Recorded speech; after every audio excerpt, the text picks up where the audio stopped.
น้องมันก็เป็นอีกมุมหนึ่งที่ปราศจากบ่ได้เนาะในตัวเมือง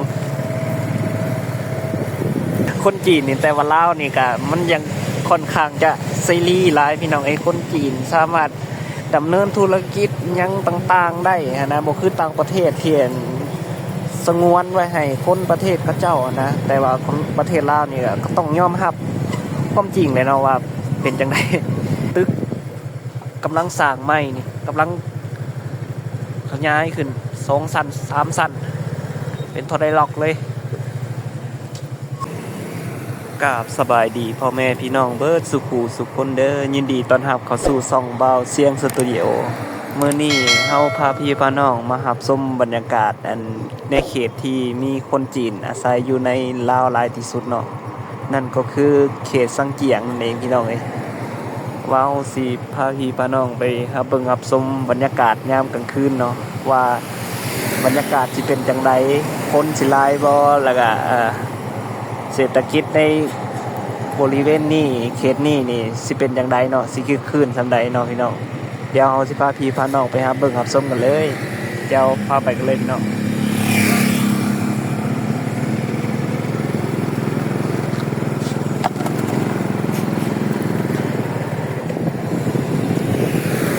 แน่นอนเนาะพี่น้องแถวเขตนี้นี่เรื่องแสงสว่างนี่หลายแน่นอนนะพี่น้องเพราะว่าเป็นเขตที่มีห้างค้าห้างขายหลายที่สุดเลยแหละว่าในประเทศลาวนี่นะก็ว่าได้พี่น้องโดยห้างนั้นส่วนหลายนี่ก็หลักๆเลยก็เป็นห้างจีนเด้อพี่น้องตัวอย่างนี่คือห้างนี่พี่น้องตัวจีนนี่ใหญ่กว่าตัวลาวเลยพี่น้องเลยหรือว่ามันเป็นน้ำพ่อนที่บอกคนกับหูคือกันแต่ว่ากฎหมายลาวนี่เขียนว่าห้ามตัวลาวนี่ให้ตัวลาวนี่ใหญ่กว่าตัวอักษรจีนเลยพี่น้องแต่ว่าในปัจจุบันนี่ก็ตัวจีนใหญ่กว่าตัวลาวนี่ก็จะเป็นภาพบรรยากาศในกลางคืนเนาะอยู่ขึ้นกับบ้านน้องด้วงเลยพี่น้องเดี๋ยวสิพาพี่บ้านน้องไปหาเบิ่งรับส้มกันเนาะส่วนหลายก็สิเป็นป้ายไฟเลยพี่น้องเลยนี่ก็จะ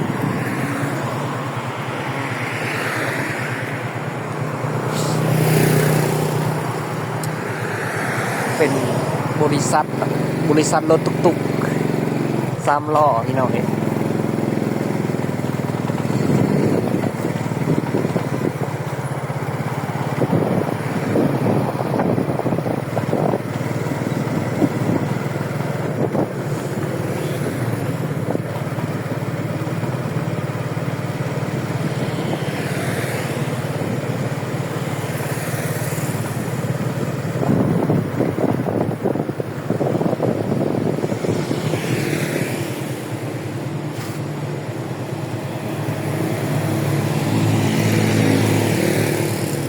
นี่ก็เป็นโรงแรมแกนเสสวนเลยพี่น้องเป็นโรงแรมใหญ่โดยเจ้าของนี่ก็แน่นอนแหละพี่น้องส่วนหลายก็เป็นคนจีนแหละโรงแรมนี่แหละที่ให้พนักงานเขาเจ้ามาเต้นทั้งหน้านี่นะแบบว่าย่ำกลางเว้นเลยพี่น้องเป็นให้พนักงานมาเต้นทั้งหน้าเป็นการตลาดของเขาเจ้าอะไรเนาะแขกส่วนหลายกับ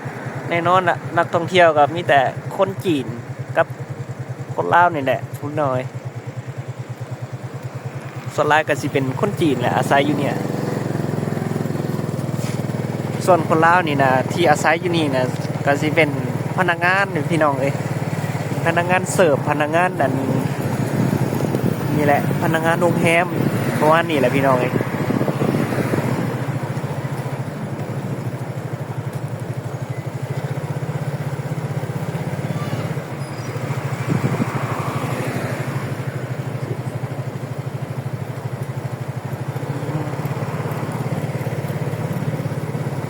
ป่ะเอาไปเบิ่งกันต่อแน่นอนแหละแสง แสงสีเนี่ยจัดจ้านหลายเนาะแบบว่าสำเฮารุดมาอยู่เมืองจีนเด้อพี่น้องเอ้ย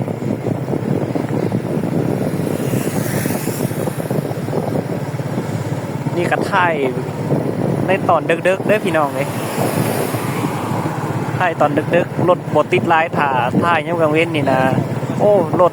ติดหลายพี่น้องเอ้ยแทบสิไปบ่ได้เลยแถวเขตนี้นะพอดีเลิกเวียกแถวนี้เนาะก็เลยถือโอกาสมาถ่ายให้พี่น้องครับเบิ่งครับชมนํกันเนาะเพื่อว่าพี่น้องอยู่ทางต่างประเทศอยากรู้อยากเห็นสภาพการบ้านเมืองเนาะแถวเขตนี้ก็สิ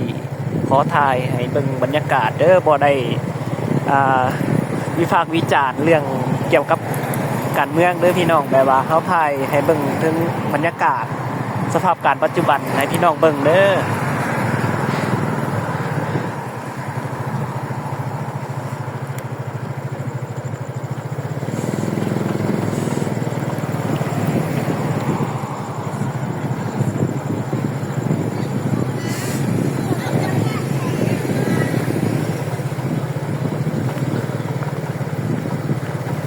เป็นเมืองที่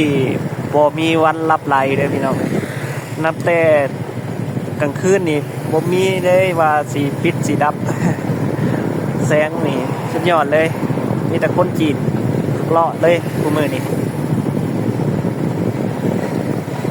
คนจีนเลาะเต็มเลยเดี๋ยวเขตนี้คนลาวนี่แทบสิบ่มีเลยพี่น้องเอ้ย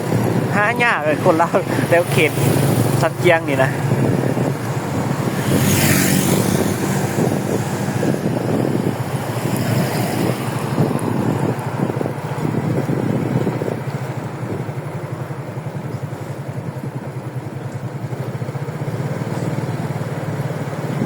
เป็นโรงแรม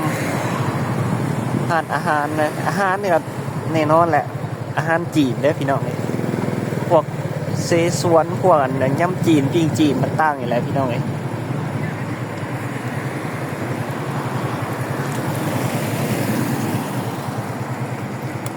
นี่ก็เป็นเขตอันสี่แยกอันน้องด้วงเด้อพี่น้องสังเกียงเป็นเขตสี่แยกสังเกียงนะสี่แยกน้องร่วงนี่ชี้อยู่ทางเทิงทางด้านเทิงยับขึ้นไปทางนี้นะพี่น้องเลย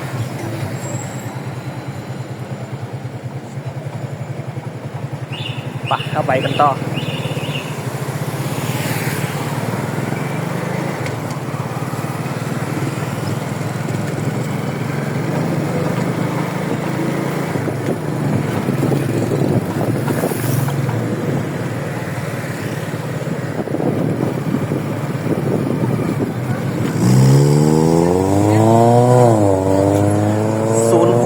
พี่น้องเอ้ยซูโคลาวนี่คนจีนเต็มนะพระเจ้าโดยข้อมูลเนื้อพี่น้องคนจีนที่มาอาศัยอยู่ลาวนี่สลายมาจากมณฑลเซซวนพี่น้องเอ้ยโดยส่วนลายเด้อพี่น้อง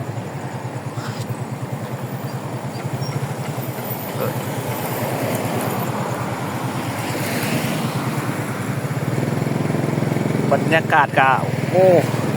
จัดจ้านหลายพี่น้องมีแต่แสงไฟ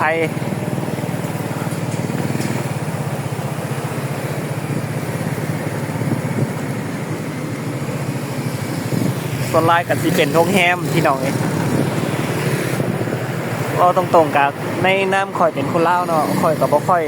อยากมาปานใดนะเขตนี้นะแบบว่ามันวุ่นวายหรือจังได๋เลย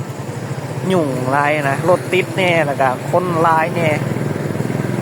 นี่แหละเป็นจังซี่ล่ะพี่น้อย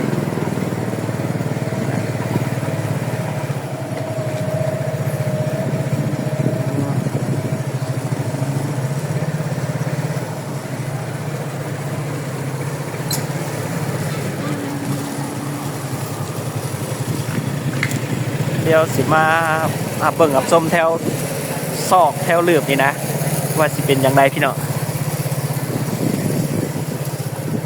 เดี๋ยวสิพามาเบิ่งครับส้มมันแถวนี่นะแถวลืบแถวซอกนี่นะแถวสังเกียงนี่นะนี่นะห่านยังพี่น้อง บอกอธิบายกันอย่างเด้อพี่น้องเลย มันกะวงบอกแหละว่าเป็นห้านหยัง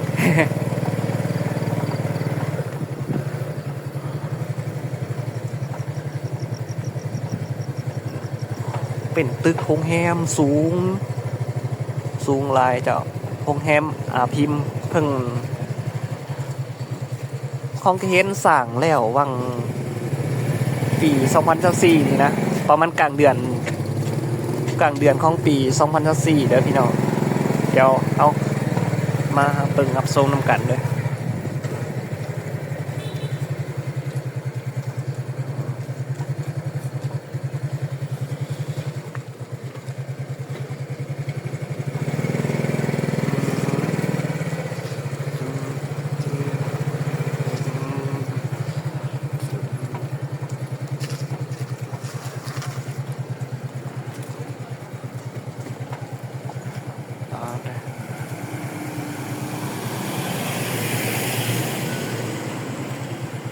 โอ้เป็นโรงแรมใหญ่เลยเนาะพี่น้องเดี๋ยวเอากลับไปดีกว่า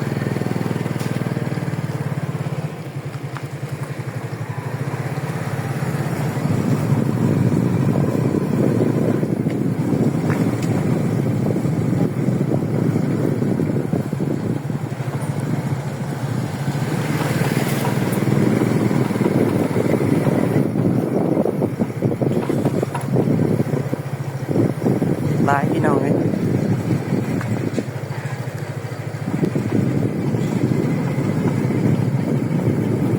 ที่เห็นคนจีนมาอัน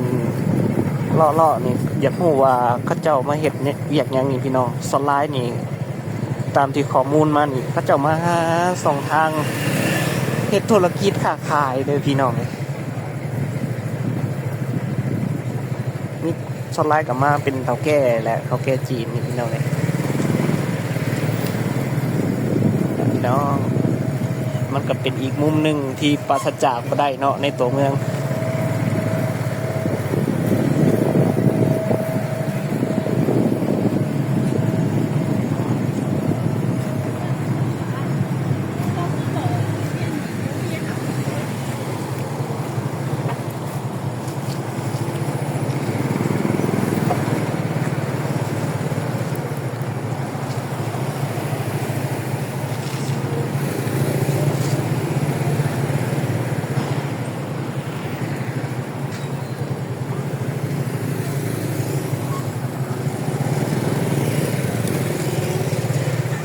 เรื่องแสงสีเสียงเรื่องแสงสีนี่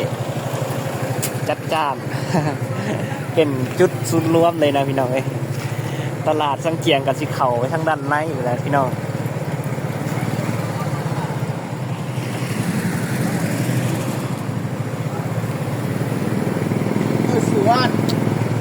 เป็นห้านบันเทิงแหละส่วนลายกับพี่น้องเอ้ยห้านบันเทิงโฮมแฮมแล้วก็ห้านนวดนี่แหละพี่น้อง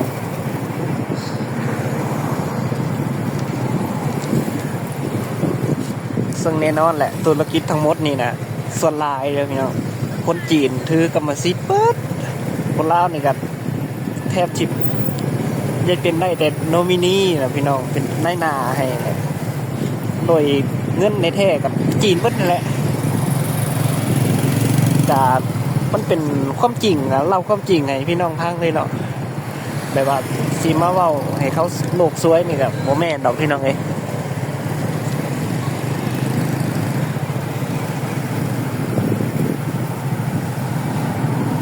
เขตนี่รถต่ำกันเกือบว่าทุกมือพี่น้องเอ้ยมายามได้นี่โอ้รถเฉี่ยวซนกันต่ำกัน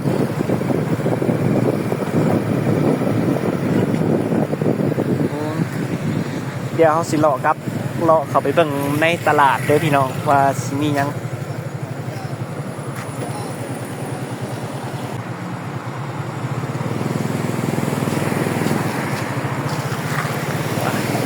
เดี๋ยวเขาสิพาพี่พาน้องอันเข้าไปเบิ่งบรรยากาศ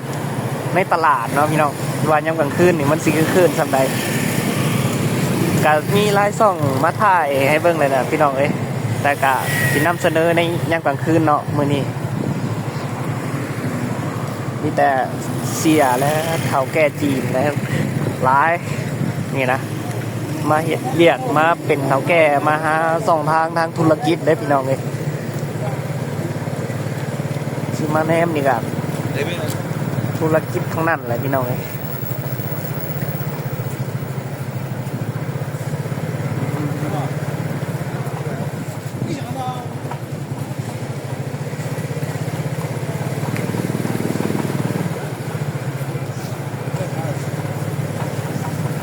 ก็มีตึกขุดเกิดขึ้นมาใหม่เรื่อย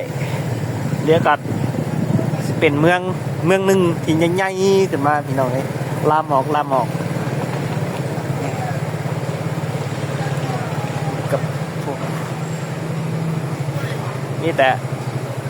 อาหารจีนปิ้งจีนและยำจีนกับพวกเซซวนพวกนี้แหละพี่น้องเอ้ยนี่ก็เจ้าค้ายกับส่วนคนลาวกับนี่เป็นไม่ยิ่งกับอาชีพกับเด็กเสิร์ฟโรงแรมนี่แหละ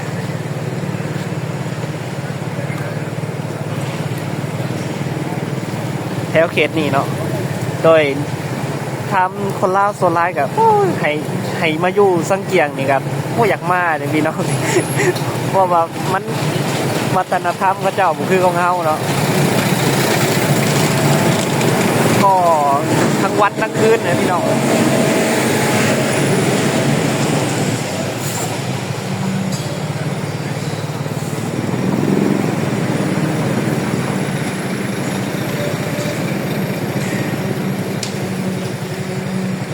ปกติกันแล้ว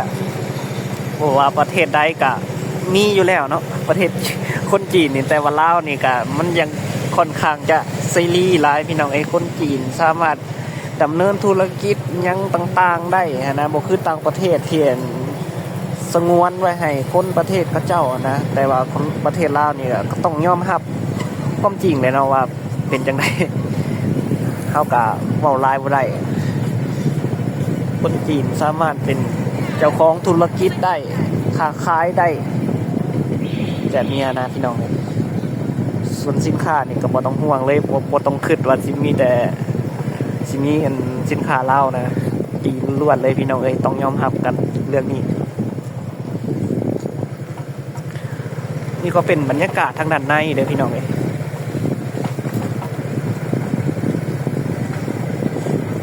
ขึ้นลายนี่นะตึกกำลังสร้างใหม่นี่กำลังขยายขึ้น2 ชั้น 3 ชั้นเป็นทอไดล็อกเลย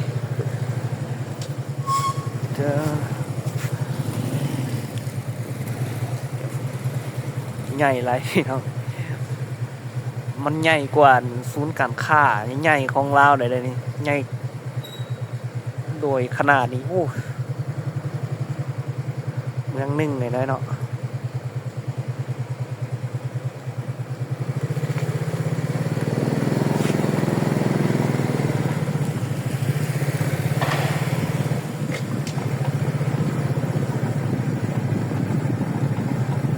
นี่ก็เป็นบรรยากาศทางด้านในตลาดสังเกียงเด้อพี่น้องเลยที่กำลังสร้างเพิ่มขึ้นอีกตึกใหญ่ขึ้นอีกนี่แต่ผลประโยชน์ธุรกิจต่างๆและพี่น้องเอ้ยพระเจ้ามากอะว่าบ่ได้มีสิ่งเอื้ออำนวยให้พระเจ้ามาเฮ็ดก็บ่ว่ากัน อยากว่าก็ว่าบ่ได้แหละข้างนอกพี่น้อง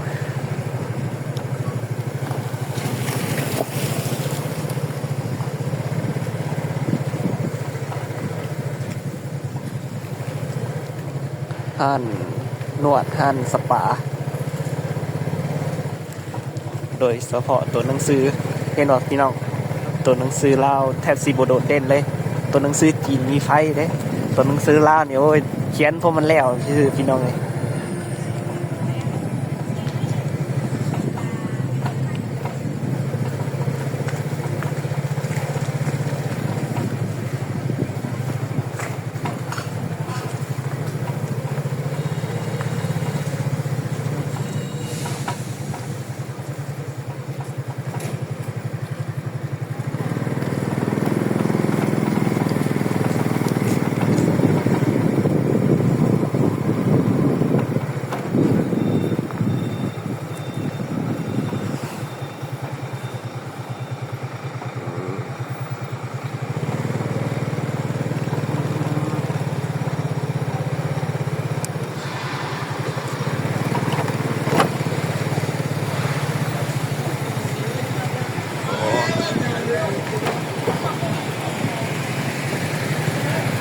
กว้างใหญ่หลายเนาะพี่น้อง ไอ้คือสำหรับเป็นเมืองจีนมณฑลหนึงเลยพี่น้องเอ้ยเข้าไปนี่ก็ยังเป็นตึกสูงๆเห็นพี่น้องโรงแรม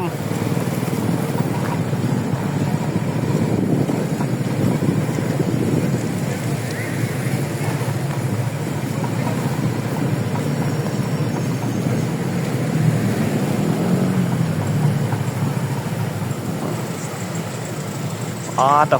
โรงแรมนั่นก็มันไปขนาดไหนวะ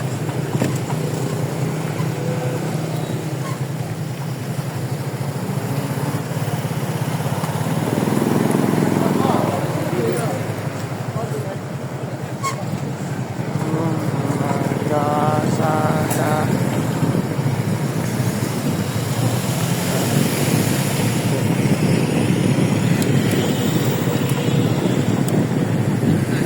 เบิ่งรถนะพี่น้องตัวหนังสือลาวนี่แทบเขาสิบ่เปิดแสงให้เลย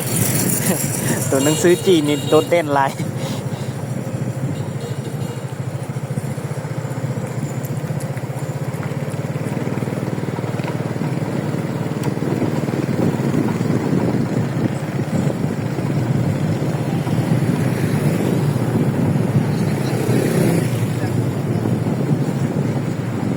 นี่ก็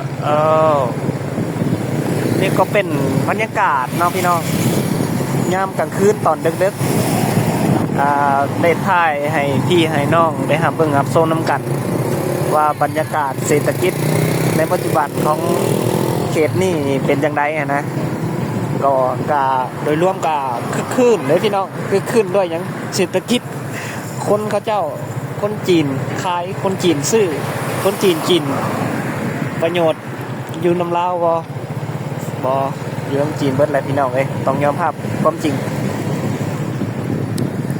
พี่น้องสมมาพระควรแหละก็จะสิขอจบคลิปนี้แต่เพียงเท่านี้เด้อถ้ามีผิดพลาดประการใดก็ขอโทษขออภัยนำเด้อพี่น้องเอ้ยก่อนอื่นก็ขอขอบคุณขอบใจที่ให้เกียรติติดตามรับชมส่องเบาเสียงสตูดิโอคลิปนี้เด้อพี่น้องเอ้ยก่อนอื่นก็ขอกล่าวคำว่าสบายดีแล้วพบกันใหม่คลิปหน้าเด้อแล้วก็ฝากกดไลค์กดแชร์กดติดตามส่องเบาเสียงสตูดิโอนี่เด้อพี่น้องขอขอบใจ